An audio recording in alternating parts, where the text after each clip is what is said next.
रोजगार की तलाश में गया गढ़वा का युवक राजस्थान से कफन में लौटा। गढ़वा जिले के केतार थाना क्षेत्र अंतर्गत कमरवा गांव में उस वक्त मातम पसर गया जब रोजगार की तलाश में घर से निकला एक युवक जिंदा नहीं बल्कि कफन में लिपट कर लौटा। राजस्थान से एम्बुलेंस में जैसे ही शव गांव पहुंचा, पूरा इलाका चीख पुकार और आंसुओं से भर उठा। मृतक की पहचान छोटू चंद्रवंशी के रूप में हुई है। परिवार के भरण पोषण के लिए छोटू कुछ दिन पहले ही राजस्थान मजदूरी करने गया था। सपना था मेहनत करेगा, घर की हालत सुधारेगा, लेकिन किसे पता था कि वही सफर उसकी आखिरी यात्रा बन जाएगा।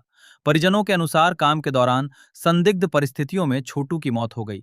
शनिवार को जब उसका शव गांव पहुंचा तो मां खुद को संभाल नहीं पाई। बेटे का चेहरा देख चीखें निकल पड़ी। पिता और परिजन बेसुध हो गए। पूरा कमरवा गांव शोक में डूब गया। अंतिम दर्शन के लिए लोगों की भारी भीड़ उमड़ पड़ी। हर आंख नम थी, हर चेहरा सवाल पूछ रहा था। पलायन की मजबूरी और झूठे वादों की सच्चाई, इस दर्दनाक घटना के बाद ग्रामीणों का गुस्सा भी फूट पड़ा। लोगों ने कहा, अगर गांव, प्रखंड और जिले में रोजगार के साधन होते तो छोटू को परदेश क्यों जाना पड़ता? अगर सुरक्षित काम मिलता तो क्या आज उसकी लाश लौटती?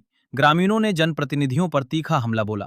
उनका कहना है कि हर चुनाव में बड़े बड़े वादे किए जाते हैं, भवनाथपुर पावर प्लांट, तुलसी डामर माइंस, सीमेंट फैक्ट्री, लेकिन जमीन पर कुछ नहीं उतरता। राज्य सरकार केंद्र को दोष देती है, केंद्र राज्य सरकार पर जिम्मेदारी डालता है, और इस राजनीतिक आरोप प्रत्यारोप के बीच पिसता है झारखंड का मजदूर, जो रोजी रोटी के लिए बाहर जाता है और कई बार वहां से लाश बनकर लौटता है। वादे नहीं, इंसाफ चाहिए। ग्रामीणों का साफ कहना है, अगर उद्योग लगाना इतना ही मुश्किल है तो कम से कम मृतक के परिवार के घर जाकर 10 से 20 लाख की आर्थिक मदद दीजिए। कागजी योजनाओं और भाषणों से नहीं, जमीन पर खड़े होकर मदद करने से ही भरोसा बचेगा। यह सिर्फ छोटू चंद्रवंशी की मौत नहीं है, ये उस सिस्टम की नाकामी है जो अपने लोगों को रोजगार नहीं दे सका और उन्हें परदेश में असुरक्षित हालातों में मरने के लिए छोड़ देता है।